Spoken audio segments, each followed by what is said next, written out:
야고보서 3장. 지난번에 13절로 18절 말씀을 읽고 13절 말씀 좀 하다가 이렇게 중단했는데 13절부터 한번 다시 보겠습니다. 너희 중에 지혜와 총명이 있는 자가 누구냐? 그는 선행으로 말미암아 지혜의 온유함으로 그 행함을 보일지니라. 그러나 너희 마음속에 독한 시기와 다툼이 있으면 자랑하지 말라. 진리를 거슬러 거짓말하지 말라. 이러한 지혜는 위로부터 내려온 것이 아니요 땅 위의 것이요 정욕의 것이요 귀신의 것이니 시기와 다툼이 있는 곳에는 혼란과 모든 악한 일이 있음이라.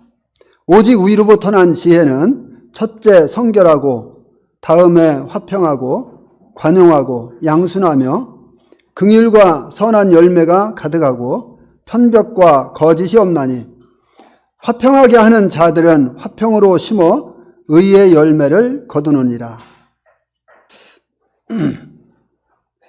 오늘 말씀 제목은 땅의 지혜와 위로부터 내려온 지혜라는 제목으로 함께 말씀을 나누기를 원합니다. 미국의 사상가요 시인이었던 에머슨은 이런 말을 했다고 합니다. 라파엘은 지혜를 그렸고 헨텔은 지혜를 노래했고 셰익스피어는 지혜를 썼고 레는 지혜를 세웠고 콜럼버스는 지혜를 항해했고 루터는 지혜를 설파했고 워싱턴은 지혜를 무장했고 와트는 지혜를 기계화했다. 이렇게 지혜에 대해서 많은 사람들이 자기 삶 속에 적용했던 이와 같은 모습을 보게 됩니다.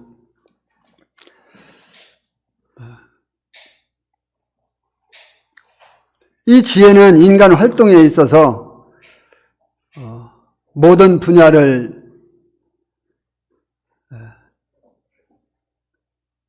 상당히 중요하게 지배하는 이와 같은 매우 귀중한 요소라고 하는 것이죠.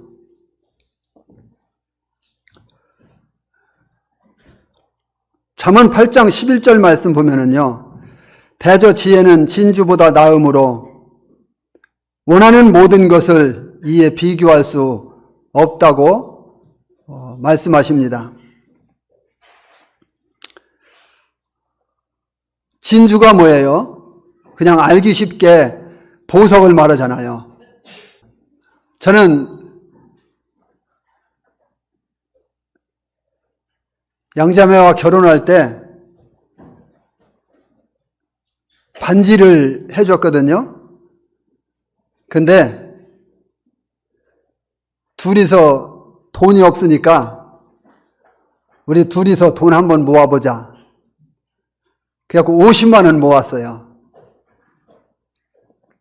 50만 원 모아가지고 양자매 반지에다가 보석을 하나 넣어줘야 되겠다. 그래서 보석을 넣어서 해줬는데, 물론 그거 가지고 이제 그 돈 가지고 시계도 하고 내 반지도 하고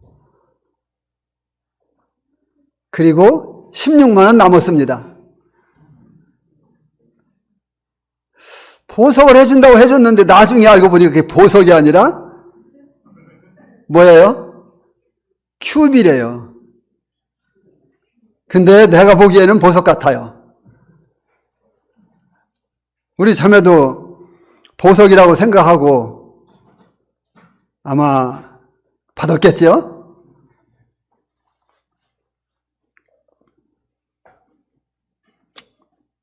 진주가 이렇게 좋지만 지혜와는 비교할 수 없다고 하는 것입니다.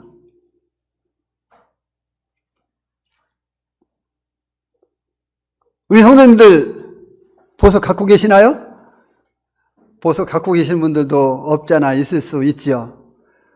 그런데 우리 모임의 성도님들 중에는 보석 갖고 있는 분들이 그렇게 많지 않더라고요.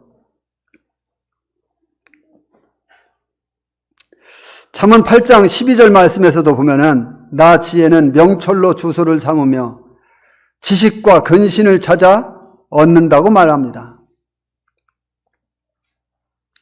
나 지혜는 명철로 주소를 삼는다. 이게 무슨 말일까요?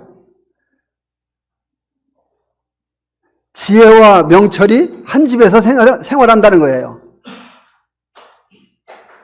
내 집 주소에 나도 살고 내 아내도 살고 있어요.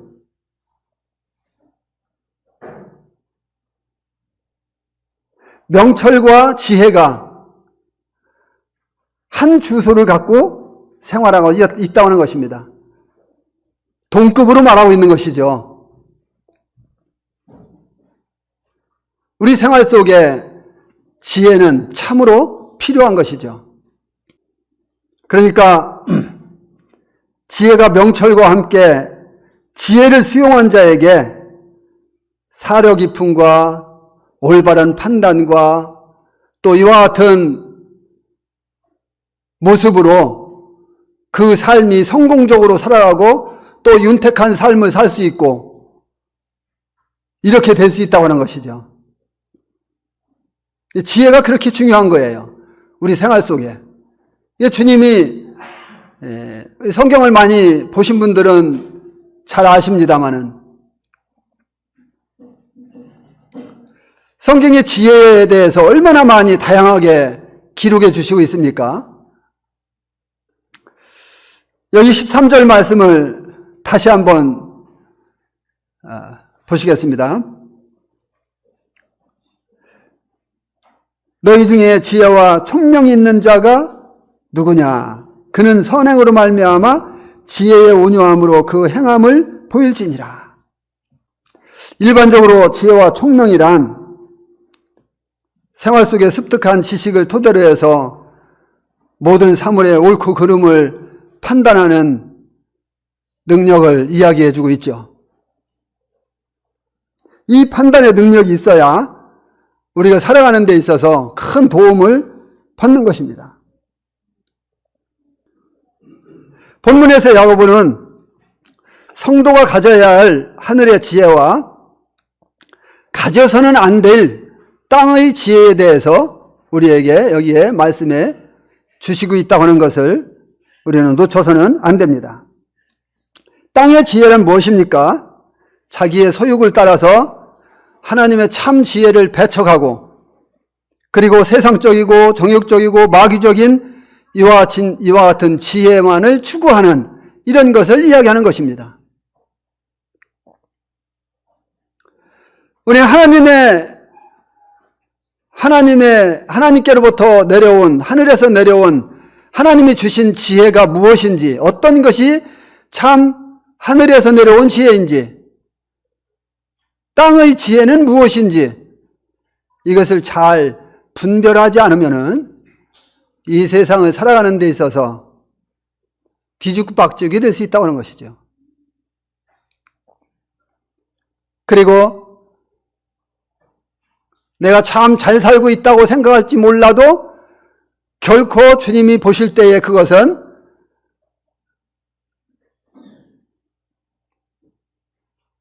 빵점을 줄 수밖에 없는 그런 것이라고 하는 것을 우리는 잊어서는 안 된다고 하는 것입니다.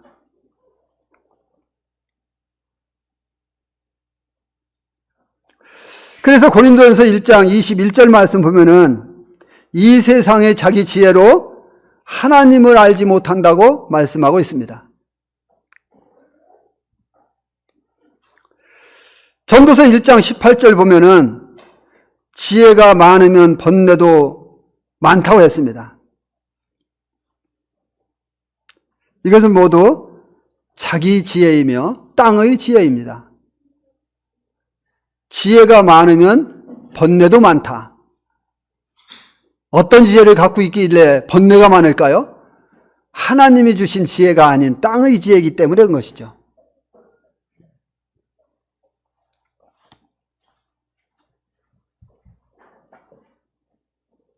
이러한 지혜는 사람을 교만하게 합니다.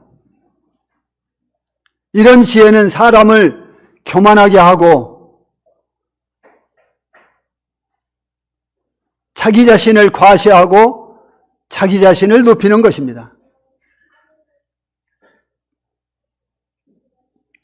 만약에 교회 안에서 불미스러운 일들이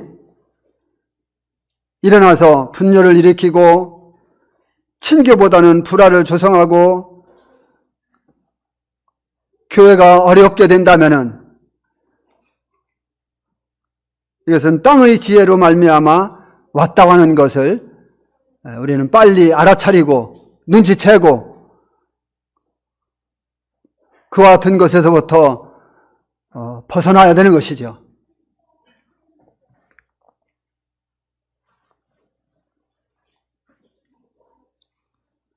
왜 그렇습니까?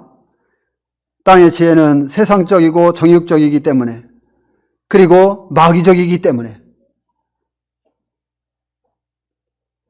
그것은 그 땅의 지혜 속에서 사는 사람을 피폐하게 만들 뿐입니다.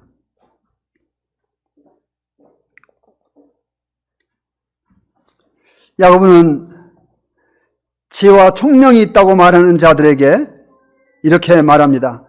그는 선행으로 말미암아 지혜의 온유함으로 그 행함을 보일지니라.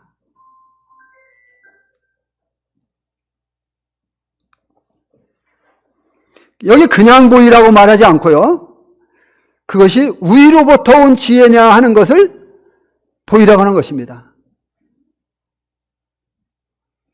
그것이 위로부터 온 지혜냐.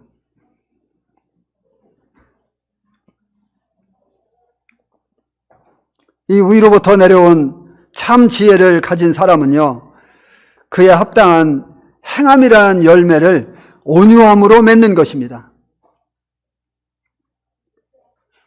그것이 중요한 거예요.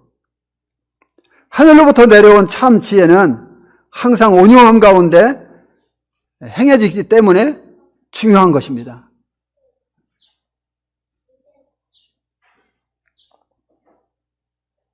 하늘에서 인간의 몸을 입고 오신 하나님의 모든 지혜와 지식을 갖고 계신 우리 예수님을 보면은 잘 알 수 있죠.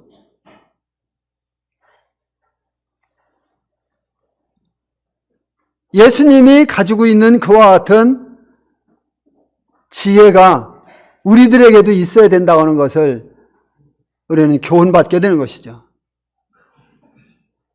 우리 이와 같은 말씀들을 내 것으로 만들고 생활 속에 내가 그렇게 살아가려고 노력해보고, 그리고 하나님 앞에 그것을 그렇게 살 수 있도록 도와달라고 기도하고 이렇게 하는 것은 이건 합당한 거예요.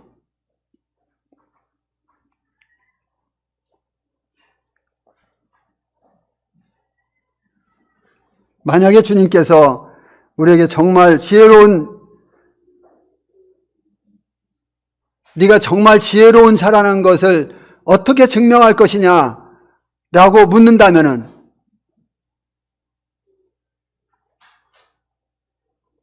우리는 겸손한 말, 온유한 말, 겸손히 행하는 행동, 이와 같은 것을 통해서 보여줄 수 있을 것입니다. 왜? 주님이 그렇게 사셨기 때문에.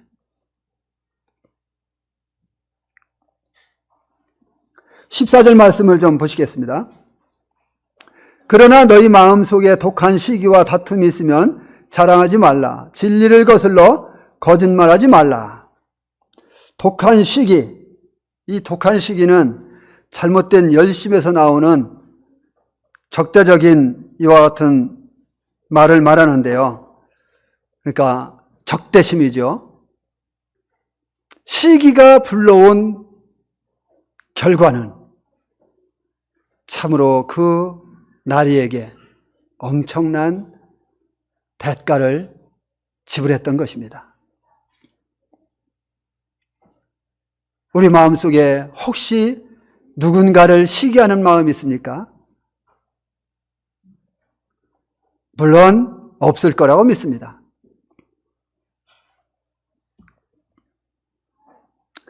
그리고 다툼은 개인의 이익을 위해서라면 무엇이든지 하려고 하는 마음을 말합니다.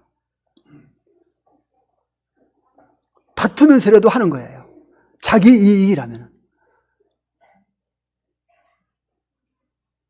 이 두 가지 모두 자신만을 생각하는 이기적인 마음에서부터 시작된다고 하는 것을 우리는 놓쳐서는 안 되겠습니다. 스스로 지혜 있다고 말하는 그들에게 그들 마음속에 자리 잡고 있는 것이 바로 독한 시기와 다툼이라고 하는 것을 야고보는 분명하게 지적해주고 있다고 하는 것을 보게 되는 것입니다. 그러나 여기 야고보는 그들에게 자랑하지 말라고 말합니다. 왜냐하면 그것은 위로부터 내려온 것이 아니기 때문에. 그들이 땅의 것을 가지고 땅으로부터 나는 자기들에게로부터 시작된 그와 같은 지혜를 가지고 있으면서 그들은 자랑합니다. 그러나 야고보는 자랑하지 말라고 말합니다. 왜라고요? 그것은 위로부터 나온 지혜가 아니기 때문에. 위로부터 온 지혜면은 자랑해도 되는데, 이 말은 위로부터 나온 지혜는 자랑해도 되는데 위로부터 나온 지혜가 아니기 때문에 자랑하지 말라는 거예요. 그들은 위로부터 내려온 참 지혜를 소유하고 있지 않으면서 위로부터 내려온 지혜를 가지고 있는 양 자랑했던 것입니다. 야고보는 그들이 어떤 지혜를 가지고 있는지에 대해서 다음 구절에 더 자세하게 말씀해 주고 있습니다. 15, 16절 보시겠습니다. 이러한 지혜는 위로부터 내려온 것이 아니요. 아주 분명하게 말하죠. 여기에 이러한 지혜는 위로부터 내려온 것이 아니요. 땅 위의 것이요. 정욕의 것이요. 귀신의 것이니 시기와 다툼이 있는 곳에는 혼란과 모든 악한 일이 있습니다. 독한 시기와 다툼을 품고 있는 이와 같은 사람들의 지혜는 하나님께로부터 온 것이 아니라고 분명하게 말씀해 주시고 있습니다.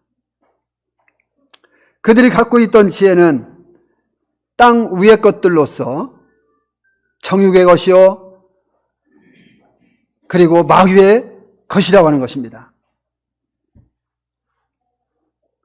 정욕의 것은요, 거기에 성령이 안 계십니다. 정욕의 것은 성령이 없어요. 그러니 얼마나 심각한 것입니까? 만약에 우리가 성령이 계시지 아니한 땅의 것, 즉 정욕의 것, 마귀의 것으로 지혜를 짜서 무엇인가 하려고 한다면 이건 참으로 심각한 것입니다. 물론 우리 성도님들이 그런 삶을 살고 있지 않다고 믿어 의심치 않습니다마는 주님이 우리에게 이와 같은 말씀을 통해서 경각심을 주고 우리 삶을 수시로 돌아보면서 살아갈 수 있게 하기를 하시는 것이라고 보여집니다. 그것은 바로 영적인 것에 반대되는 것입니다. 영적인 것에 반대되는 건 뭐예요? 육적인 거잖아요. 고린도전서 말씀을 좀 볼까요? 고린도전서 2장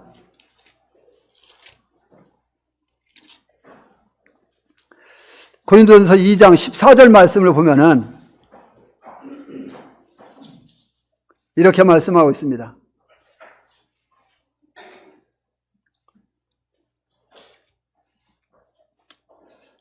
육에 속한 사람은 하나님의 성령의 일을 받지 아니하나니 이는 그것들이 그에게는 어리석게 보이며 또 그는 그것들을 알 수도 없나니 그러한 일은 영적으로 분별되기 때문이라.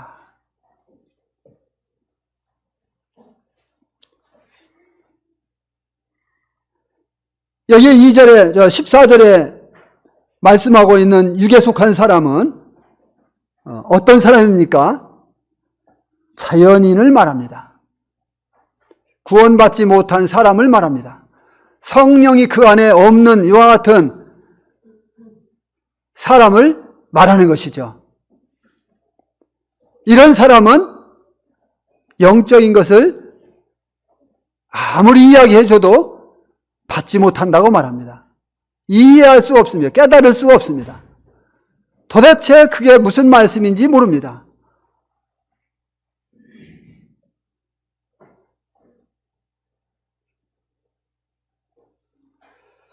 바리새인들과 대제사장들이 예수님께서 너희가 조금 있으면 나를 보지도 못하고 나 가는 곳에 오지도 못할 것이다 말씀하시니까 도통 그것이 무슨 말인지 이해가 안 갔던 거예요. 왜 그럴까요? 그들이 하나님을 섬기고 있다고 하지만 그들이 종교적으로 지도자급에 있었지만 그들이 예수 그리스도를 믿지 않았기 때문에 그 안에 예수님을 받아들이지 않기 때문에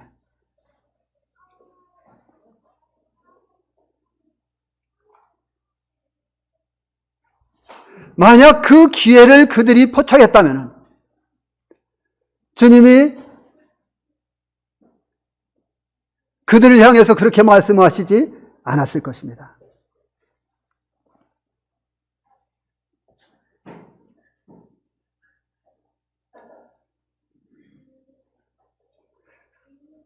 이제 성령이 원하시는 것에 그와 같은 사람은 관심도 없습니다.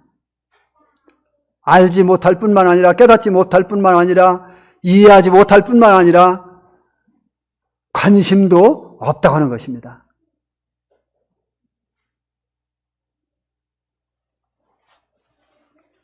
오직 자기의 육체가 원하는 것을 추구할 따름이죠. 시기와 다툼을 마음에 품고 있는 이와 같은 자들의 지혜는요, 성령이 원하는 것을 겸손하게 받아들이고 듣고 따르기보다는 자신이 원하는 것을 추구하고 가는 거예요.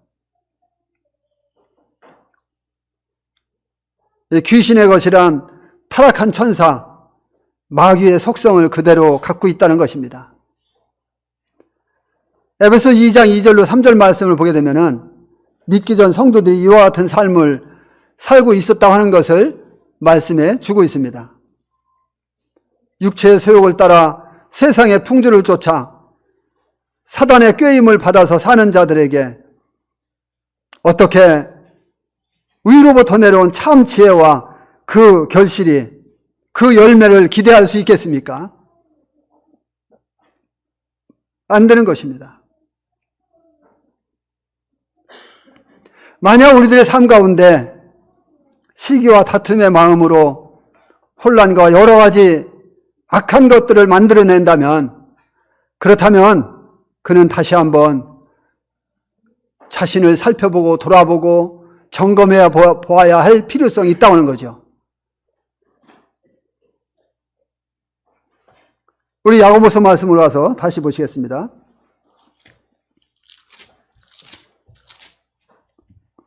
17절입니다.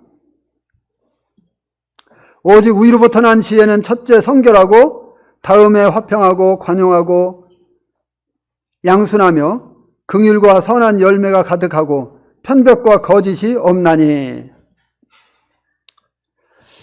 이 말씀을 보면서 어디 말씀이 생각이 납니까? 전 이 말씀을 보면서 갈라디아서 5장 말씀이 생각나더라고요. 갈라디아서 5장 22절로 23절에 보면은 성령의 열매가 나오죠. 근데 이 말씀이 성령의 열매와 아주 유사하다고 하는 것입니다. 왜 그럴까요? 위로부터 내려온 우리 성도들이 추구해야 될 덕목들이기 때문에.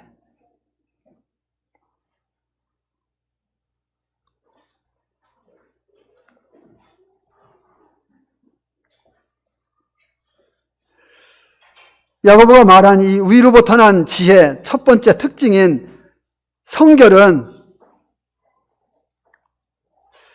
여기 16절에서 말한 땅에 속한 지혜의 특징인 모든 이 악한 일과 완전히 어떻게 됩니까? 반대된다고 하는 것입니다. 대치되는 거예요. 하나님께로부터 온 지혜의 가장 중요한 특징인 바로 이 성결. 이것을요, 사도 요한도 말했습니다. 여기 요한일서 말씀을 좀 뒤로 넘기셔서 요한일서 3장 3절 말씀을 좀 보시겠습니다. 3절. 주를 향하여 이 소망을 가진 자마다 그의 깨끗하심과 같이 자기를 깨끗하게 하느니라. 여기 주를 향하여 이 소망을 가진 자마다 그의 깨끗하심과 같이 자기를 깨끗하게 하느니라. 그리스도를 뵙고 또 그리스도와 같아지는 그러한 소망을 가진 우리는요, 주님이 깨끗하신 것과 같이 우리를 깨끗하게 하는 것입니다. 이것은 우리 삶 속에 우리가 구원받을 때 깨끗해진 것 말고, 다시 말해서 우리의 신분이 바뀐 것 말고, 신분이 바뀌고 나서 이 세상을 살아가면서 우리는 다분히 더러운 것에 노출될 수 있습니다. 그러나 우리 노력에 의해서 주의 깨끗하신 것 같이 깨끗하게 할 필요가 있다고 하는 것입니다. 이것이 우리에게 중요하다고 하는 거예요. 주님은 본래 깨끗하신 분이기 때문에 주님은 깨끗하게 할 필요가 없습니다. 그렇죠? 그러나 우리는 어때요? 우리는 늘 깨끗하게 하는 삶을 살아야 된다고 하는 것입니다.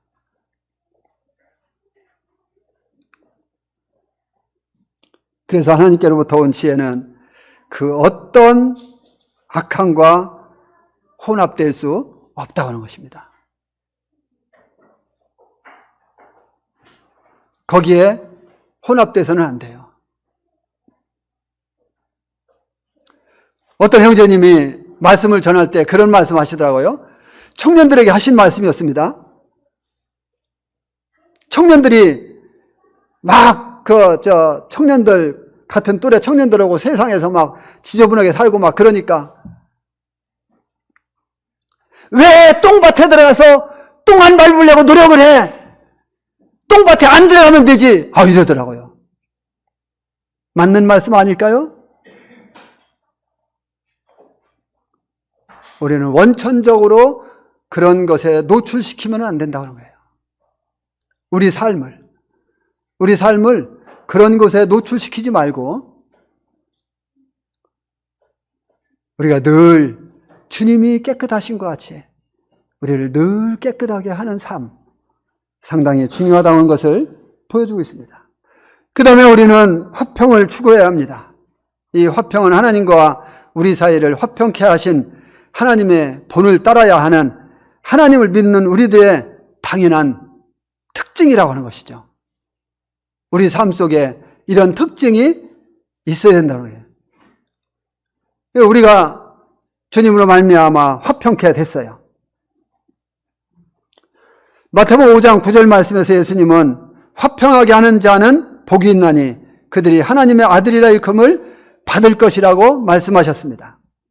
우리는 화평의 일을 힘써야 합니다. 로마서 14장 19절에서도 화평의 일을 힘쓰라고 말씀하고 있고, 또 히브리서 12장 14절에서도 모든 사람과 더불어서 화평함과 거룩함을 쫓으라고 말씀해 주고 있습니다. 이러니 우리가 하나님의 자녀로서 화평케 하는 자의 삶을 사는 것이 얼마나 복된가 하는 것을 생각하지 않을 수가 없다는 것입니다. 여기 세 번째는 관용입니다. 이 관용은 화내거나 싸우지 않고 용서하는 마음을 갖는 것을 말합니다. 다른 말로 온유함이라고 할 수도 있습니다. 이 온유함은 성도들이 가져야 하는 아주 중요한 마음이죠. 마태복음 5장 5절 말씀에서 보면은 온유한 자는 복이 있느니 그들이 땅을 유업으로 받을 것이라고, 기업으로 받을 것이라고 말씀을 하고 있습니다. 그 다음에 양순인데 이 양순은 순종적인 자세를 말합니다. 이 언제든지 말씀을 들을 준비가 되어 있고 즉각적으로 순종할 이와 같은 마음의 자세를 갖고 있는 이와 같은 것을 이야기합니다. 그리고 겸손히 배우려는 자세를 말합니다. 들려진 마음에 대해서 겸손히 순종하려는 이와 같은 사람이 바로 참된 그리스도인이며 그리고 참된 지혜를 갖고 있는 사람이다 하는 것을 생각해 보게 됩니다. 그 다음에 긍휼은 자비와 같은 말로 불쌍히 여기는 마음을 말합니다. 남을 불쌍히 여기고 이렇게 하는 사람들이 많지요. 남을 불쌍히 여기는 사람들은요, 지나가다가도 불쌍한 사람 있으면은 주머니 돈 있나 해서 그거 주고 가고 막 이런 사람도 봐서 믿지 않는 사람인데, 그 사람이 뭐 믿는 사람인지 안 믿는 사람인지 알 수가 없죠. 왜냐하면은 그것은 그 사람이 예수님을 믿었는지 안 믿었는지 내가 간증을 안 들어봤으니까. 근데 아무튼 내가 보는 입장에서 믿지 않는 사람인데 그렇게 하는 사람들이 있어요. 그래서 우리도 이 긍휼히 여기는 마음, 이 긍휼히 여기는 마음은요, 그리스도인의 성품 중 아주 좋은 성품입니다. 선한 열매는 여러 가지 선한 행위를 말하죠. 여러 가지 삶으로 맺는 선한 열매들은 성령의 열매로 유사한 것인데 이와 같은 열매들이 우리 삶 속에 주렁주렁 열렸으면 합니다. 그 다음에 편벽이 없는 것과 거짓이 없는 것입니다. 이게 편벽이 없다고는 다른 말로 말하면은 차별이 없다고 하는 것입니다. 그래서 차별이 없는 것, 이것이 얼마나 우리에게 좋은 것인지, 다른 사람을 대하는데 차별 대우하지 않고 하는 것, 이와 같은 것에 대해서는 야고보서 2장 1절로 13절 말씀에서 제가 지난번에 말씀을 드렸기 때문에 더 않겠습니다. 또 위로부터 내려온 지혜는요, 거짓을 수반할 수 없습니다. 진실해야 돼요. 거짓을 수반한다면은 위로부터 내려온 지혜를 갖고 있지 않다고 하는 거예요. 그것은 위로부터 내려온 지혜를 가지고 있다고 말하면서 거짓말한다? 그것은 외식이고 또 예수님이 가장 싫어하는 하나의 죄를 범하고 있다고 하는 것을 우리는 생각하지 않을 수가 없습니다. 18절 말씀을 좀 보시겠습니다. 8절, 화평하게 하는 자들은 화평으로 심어 의의 열매를 거두느니라. 여기 화평하게 하는 자가 나오죠. 야고보가 계속해서 지적하는 자들은 듣고 순종하려는 이와 같은 마음을 가지고 있는 자들이 아니고